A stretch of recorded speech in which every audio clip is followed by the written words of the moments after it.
asalaamaaleykum wa rahmatullah ñoon waa PAMECAS Touba bu ñuy wax PAMECAS Touba PAMECAS région de Diourbel la diggante Touba Mbacké Bambey Diourbel ñoo defoon une délégation boo xam ne élus yi les dirigeants de PAMECAS mooy conseil d'administration bi comité de crédit bi ak conseil de surveillance bi ñoo def délégation ak directeur bi ñëw bëgg a ànd ak waa Touba ca kanam ci liggéey bi ñuy def. ñun dañuy wax ne PAMECAS c'est la finance sociale xëy na lii ñuy def mu doon ak njëlbéen ci Zaïre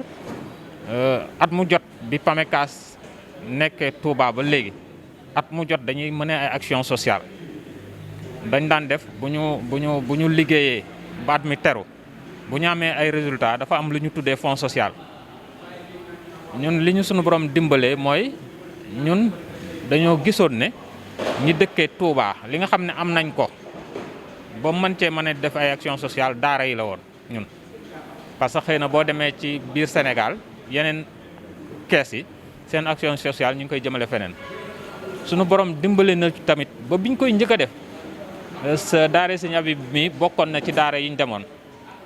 maa ngi koy wax léegi président bi ne ko keroog ñun bañ fay jógee dañoo xawoon am yaraange ndax lañ fa yóbbu woon moom dañoo jox ay teraanga ba ñu gis ne lim ñu jox ëpp na liñ fi indi. bii tamit biñ fi waxtaanee ak bureau bi ci wàllu partenariat ndax dañoo gis ne ñoom ñun kat ndeke li ñuy doxal ñoom ñii moom la ñuy dund. ñu ne kon li gën a jàppandi mooy li nga xam ne dañ ko daan defal suñu bopp nañ ànd ak waa Touba ca kanam def ko ndax umpule wuñ ne ñoom li ñuy def nit ñi am nañ ci yàqin ne egg na ci askan wi. kon li olof yi wax naan sotti ceeg def ci la gis nañ ne action sociale yooyu ñoom sax ñooñu ko gën a mën. ñu ne pour tàmbali de manière symbolique ñu indi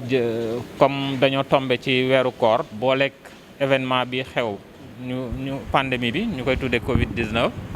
ñu ne nañu dem barkeelu ci liggéey bi mu doon ak tàmbali ci ñun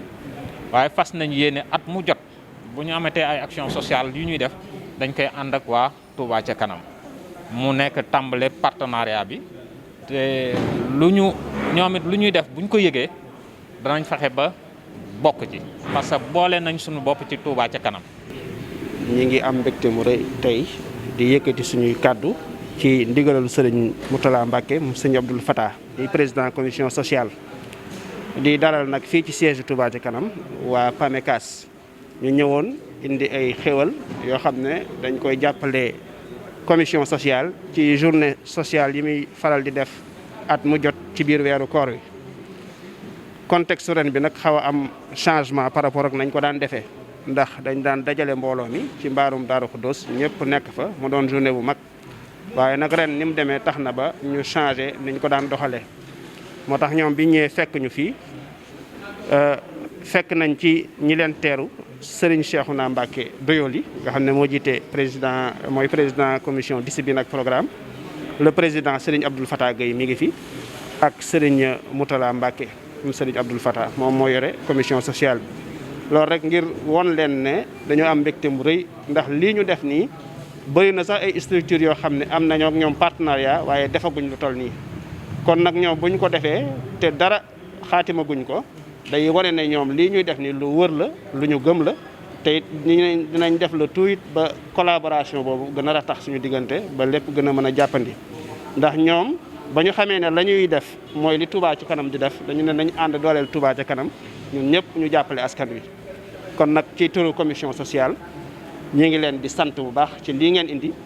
te it di leen xamal ne incha allah fa mu war a jëm dana fa jëm.